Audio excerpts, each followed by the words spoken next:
Ladies and gentlemen, welcome to the School Safety It's Everybody's Business Conference.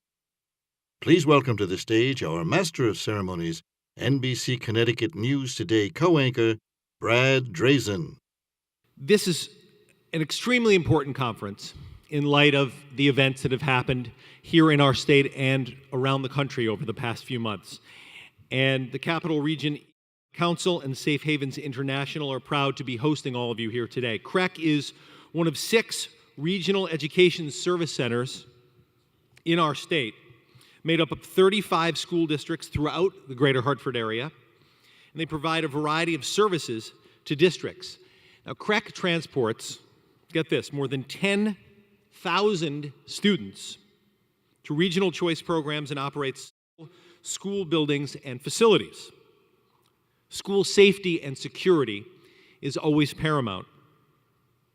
Following the recent events in Newtown and others elsewhere in the country, attention has been refocused on school safety, and CREC wants to provide support and resources to our school districts here in Connecticut and other organizations in the area for school safety and security. And since this is such an important topic, this is why you're here today, of course. It is everybody's business, and that is the theme today. It's my pleasure to introduce Mr. Bruce Douglas, I guess Dr. Douglas. He is a PhD after all. He's been a Connecticut educator for more than 4 decades and has been executive director of the Capital Region Council, CREC, for 12 years. Dr. Douglas is dedicated to serving the best interests of children, families, and communities in Connecticut's Capital Region. He's well known for his tenacity for ensuring children receive the highest quality education. So please put your hands together to welcome Dr. Bruce Douglas.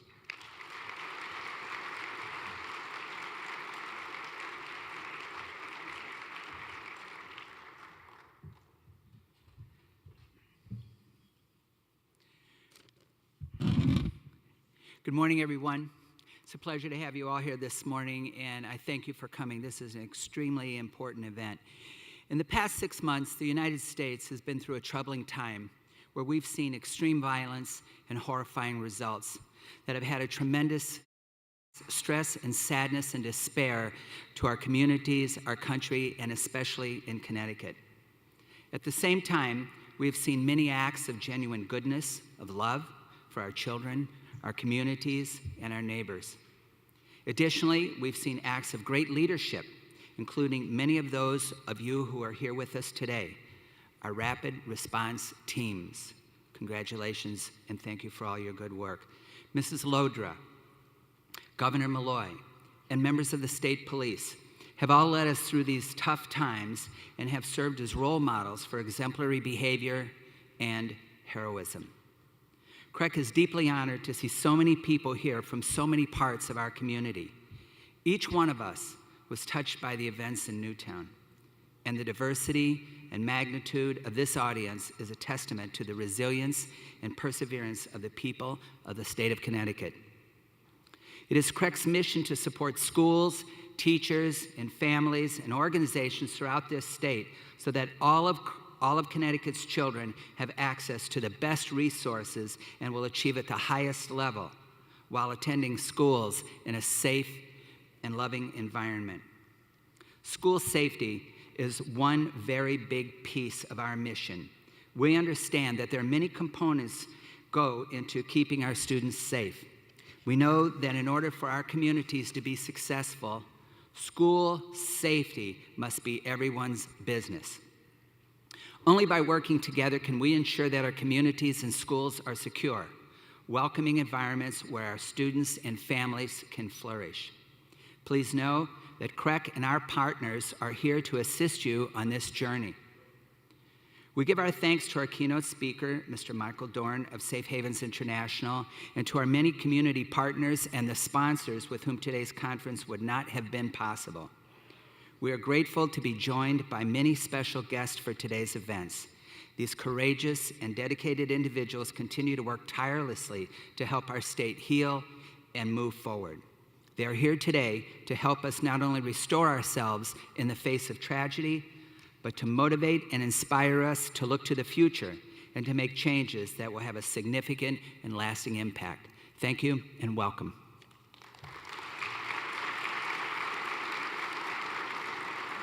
The governor here?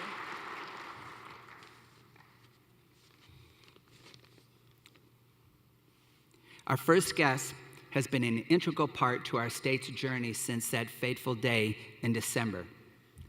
Governor Daniel Malloy, the 88th governor of the state of Connecticut. He has remained focused on helping our community to heal and determined to lead our state in making important decisions that will keep our schools and our children safe. One of his first actions was to introduce and to initiate the Sandy Hook Advisory Commission, whose charge included identifying ways to make our schools safer. Governor Malloy has always been a champion of education for safe communities, and he is committed to improving the future for all of our children and serving the best interests of children and family. We are grateful that the governor has joined us for this important event to offer us good advice and as we move forward in learning what we're going to experience today. Governor Malloy. Thank you very much. I'm sorry I was late. Good morning, everybody. Thank you. Here's Dan would have been fine. So it's great to be with everybody. Thank you for participating. I want to thank CREC for putting this conference on. It's very important work. We're all in this room old enough to admit that our lives have been changed a number of times by a number of external events.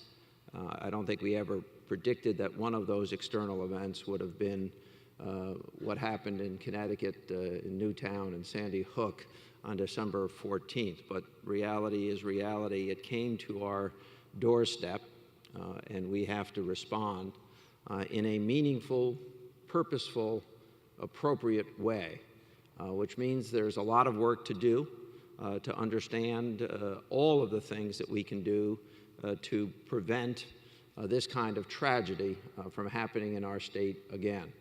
We've undertaken to do some of that in the legislation we've already passed. I'm not actually speaking about the gun safety portion of that package. I'm actually speaking of the things that we've done on security specifically. We've established a school safety infrastructure council, which will develop safety standards for school building projects.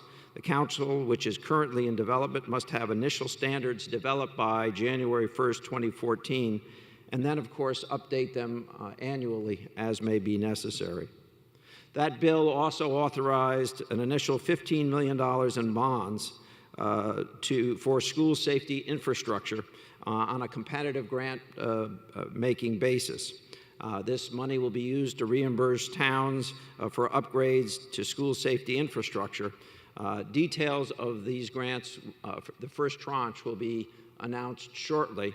And in point of fact, we have already funded through the bond process the first $5 million tranche for those funds. Even before we did that, I began the Sandy Hook Advisory Commission to look at what had happened and to make recommendations on how we could make our state safer. The membership of that commission is dominated, I would say, at least on the appointed side, by individuals with safety and mental health backgrounds. We have actually packed it with those folks. Some really outstanding individuals who understand those two issues particularly. And I've told them to take the time necessary to get us the best recommendations possible. But it's quite clear that they're starting to close in, both on mental health recommendations and on school safety recommendations. And I suspect that that will be, in fact, the basis of some of the earliest work done by the School Safety Infrastructure Council when it's formulated. Ultimately, local communities have a lot of decisions to make. It is our intention on the state side to advise, to come up with standards, to make recommendations. But ultimately, safety is a local issue. So what we have to do is really get good at working together. Now, I think, I know you're going to hear from some folks who know a lot more about these issues than I do. But I think that we are capable as a state in moving in this direction on a united basis, including participating in the funding of the initial measures necessary to make our schools safer. That's why I was more than happy to accept this invitation to be here today, and more than happy to see how many people are in fact participating. Final thought. December 14th taught us a lot about who we are, what we are, and how we respond to the most difficult human circumstances. The compassion demonstrated by police officers and troopers and other first responders, a first select woman, a superintendent of schools, and others was tremendous. But we also learned other things about who we are, what we are, and how we can make our children and our faculties safer. That's the next round of what we need to do. And as much of that as can be done needs to be done by September. But this will be a process that will be ongoing for years as we think of our school buildings entirely differently than we thought of them before December 14th. Modifications, different types of glass, different types of entrances are all going to be part of what we do over the next few years. Let us do it together, let us cooperate, and let us make our state a safer and better place for it. Have a great meeting, and thank you for being here.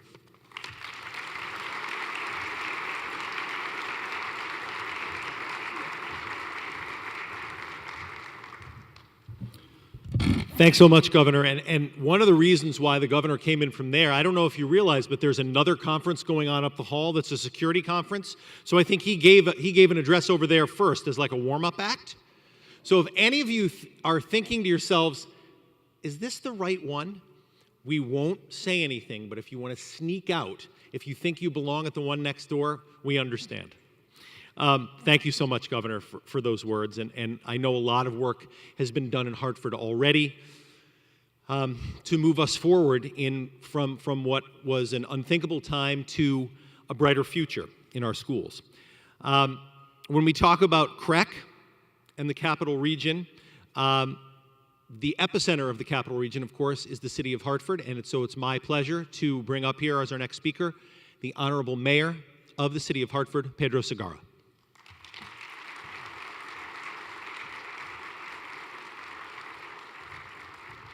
Thank you, and good morning to all of you. Welcome to your capital city. It's great to be here. Dr. Douglas, thank you for your leadership and for CREC's participation in putting this together. It is an excellent opportunity for our first responders, our security personnel, architects, builders, vendors, and all of those involved in the administration of our schools to have a forum to come together and figure out ways that we can make sure that the business of keeping our children safe is also taken as a responsibility. There is no group, in my experience, as a social worker, as a community organizer, that oftentimes gets the short end of the stick as children. As a group, oftentimes the level of advocacy on their behalf doesn't match the ability of other groups to be able to have that advocacy. So I want to thank all the vendors and everyone here for this conference.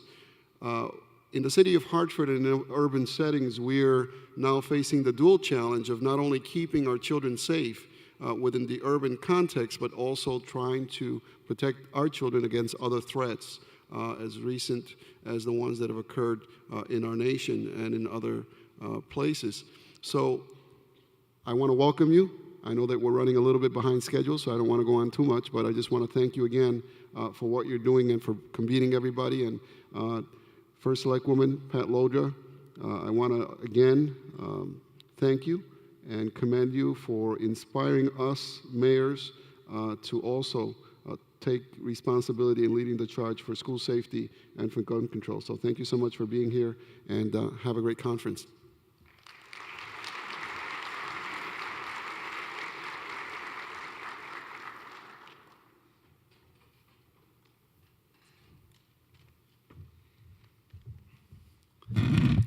I have a special interest in leadership. I admire leaders and I study leadership, and I ask for a special exception to be able to introduce our next speaker. Our next speaker is truly a remarkable and inspirational individual. I am honored to introduce Patricia Lodra, who is a hero to our state and our country. As Newtown's first select woman, she led her community through the depths of unimaginable tragedy. She did not falter in her leadership, giving strength to many families and community members in and beyond Newtown who were affected by the events of that horrible day. She is distinguished, courageous, and she is an inspiration to all of us. Selectwoman Lodra loves schools. She's a former teacher, a school principal. She's worked for the Connecticut Association of Schools as well as the State Department of Education. We're so honored to have her here with us today to inspire us and guide us. Patricia Lodra.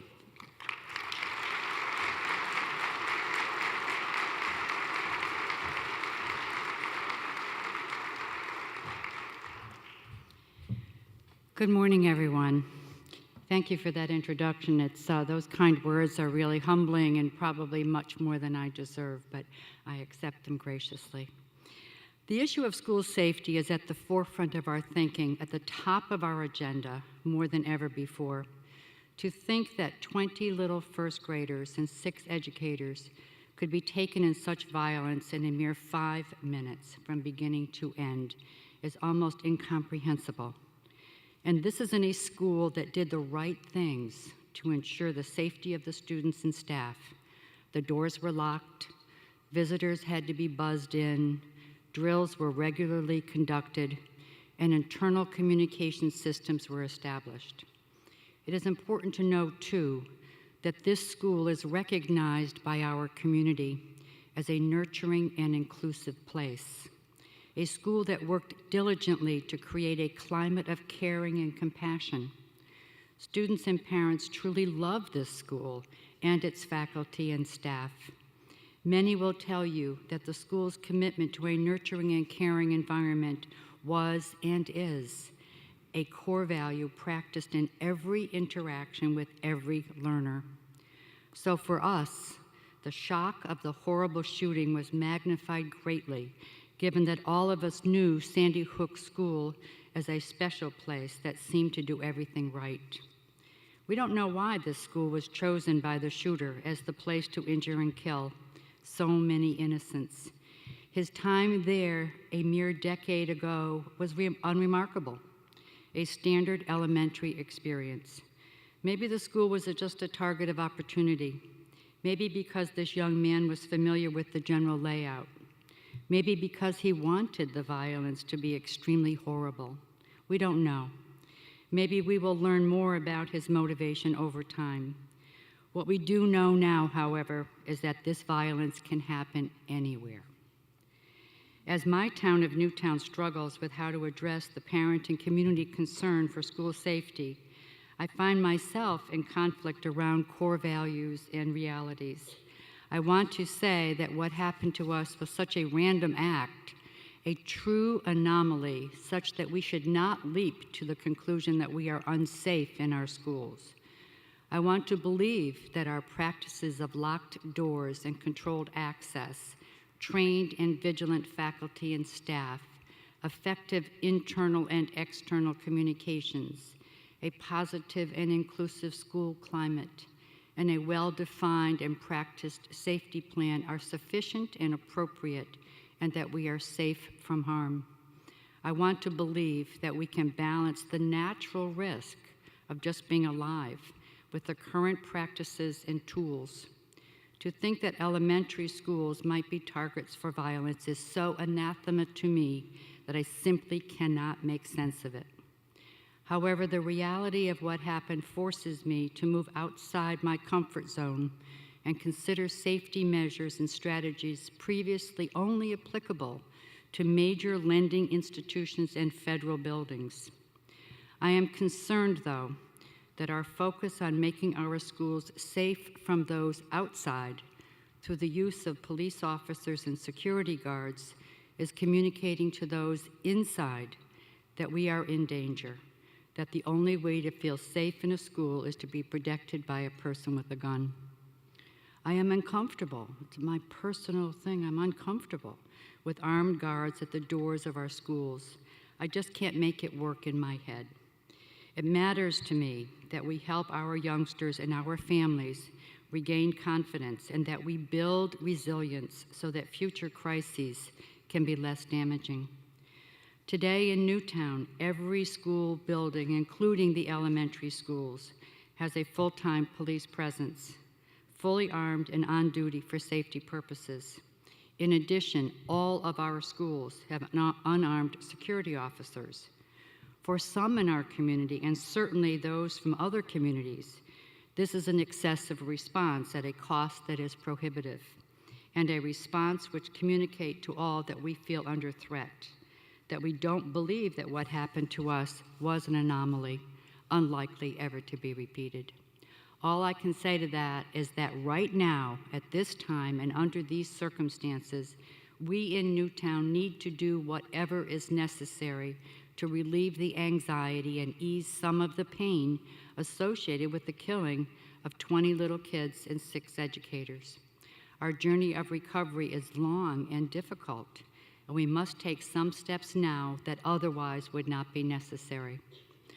The assignment of so many safety-related personnel to each school site is likely a short-term response.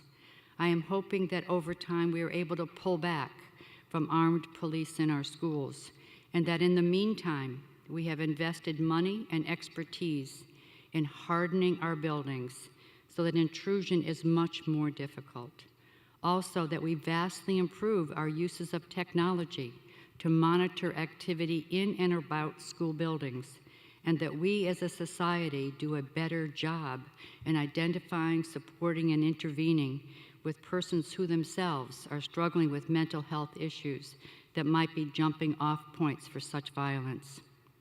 Almost every professional organization in education, along with the state of Connecticut, CCM, and COST, and others, are fully engaged in the study of school safety. The results of their efforts are just now being formulated. We in Newtown, and you as well, will be looking to these organizations and to the state for guidance, for resources, and for support. Our new normal demands that we know and implement best practices for school safety. I am confident that we will find the right way forward. Above all, thank you for participating in this conference. The issue is critically important, and being informed, being wise, being able to make those good and important decisions is critical to our success. Thank you.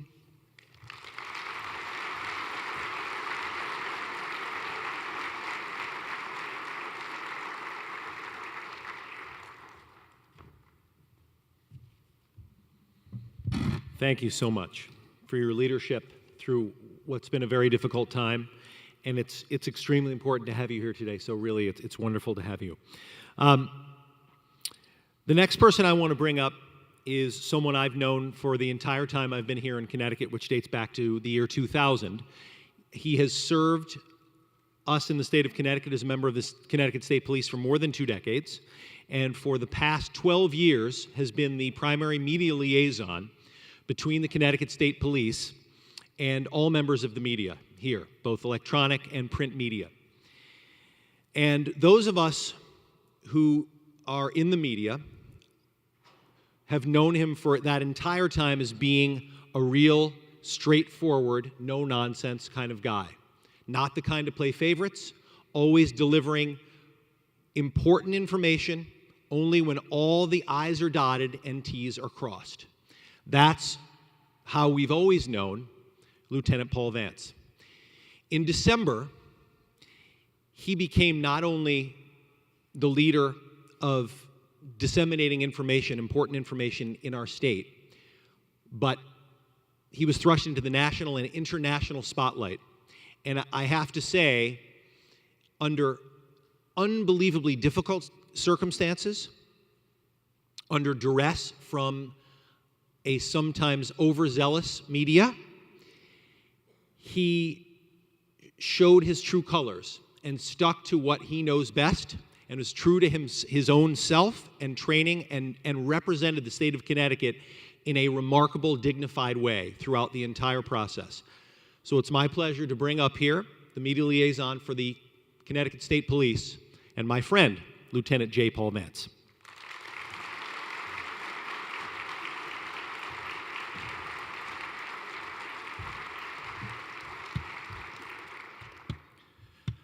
I pay Brad to say that. You know, every time I hear any discussion about the tragedy that occurred December 14th, it breaks my heart. And I know every single educator, every single law enforcement officer, every single individual in this room, I'm sure your lives and our lives have been changed and will forever be changed. But I can't think of a more important topic than what you're here today to discuss, because December 14, 2012 changed all of our lives. It was a devastating day for the families, for the Sandy Hook Elementary School. It was devastating for the entire town, for the entire state, and really for our country. I can tell you that all our first responders that responded were heroes. The troopers, the local officers, firefighters, EMS. They rescued, they comforted, they did their work. But I also have to tell you that the teachers, the staff, and the educators are also heroes too.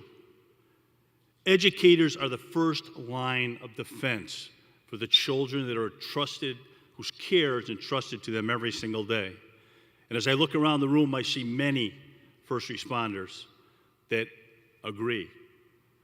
Once those children go on the bus and they get to that school, the teachers, the administrators, the educators are the first line of defense. Those are their children. Kudos to you as educators, and I truly mean that. Any of us that take that for granted are fools. And I would ask all law enforcement and everyone, join me in a round of applause for the people that perform that task every single day.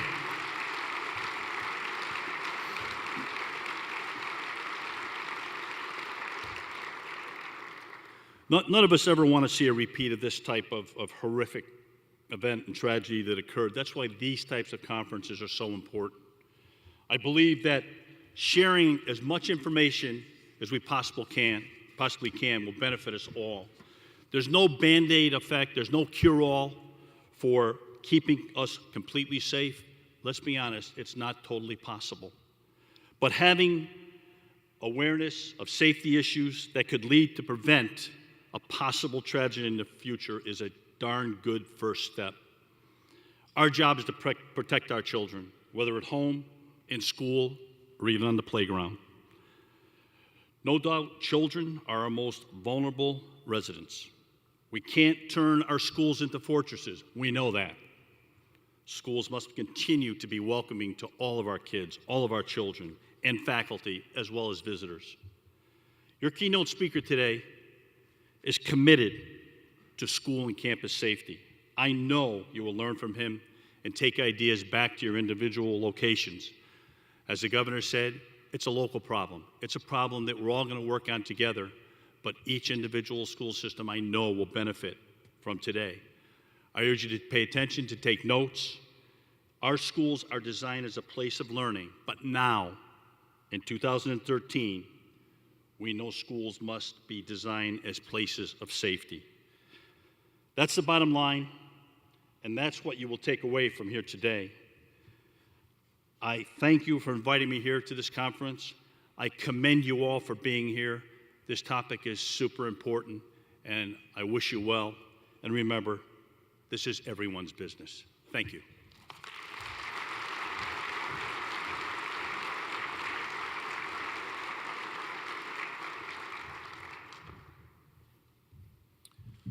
It's my task now to introduce our keynote speaker.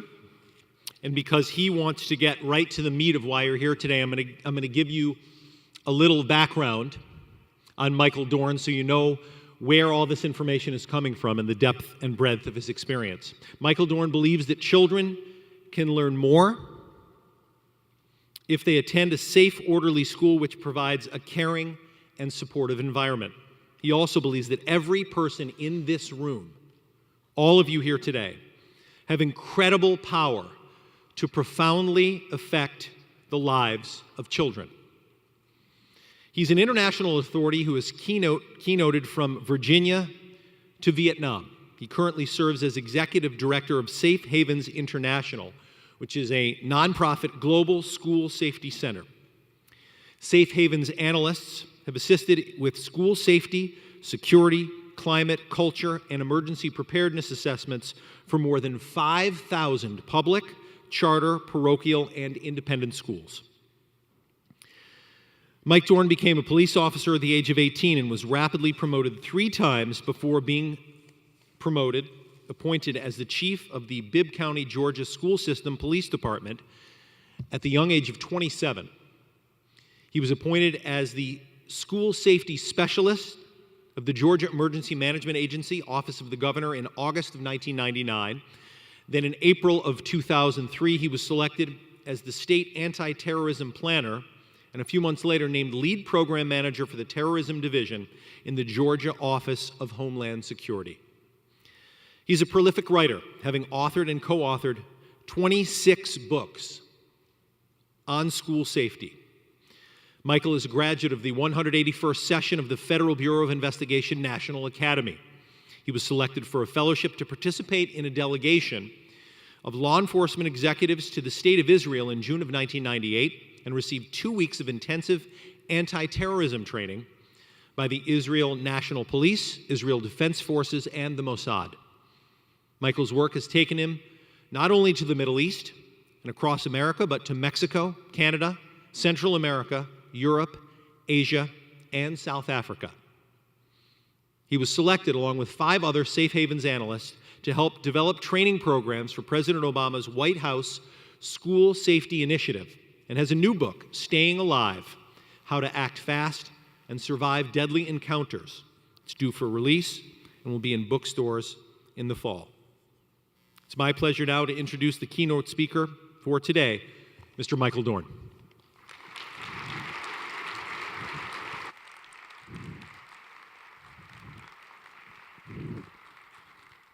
Thank you, sir. Good morning, everyone. I'm going to start very differently than I normally do. I've had to do this many times before, to come in after a mass casualty event in a school and come into the region not long after it happened. And I try to be very cautious when I do that, just like I try to be very cautious when I speak to the media.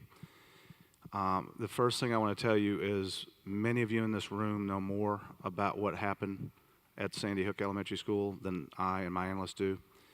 We have learned, I've worked 7 mass casualty shootings in U.S. and Canadian schools, and my consistent experience has been that when the final investigative report is released, the facts of the case are dramatically different from much of what we see in the media. It's just a nature of how things work.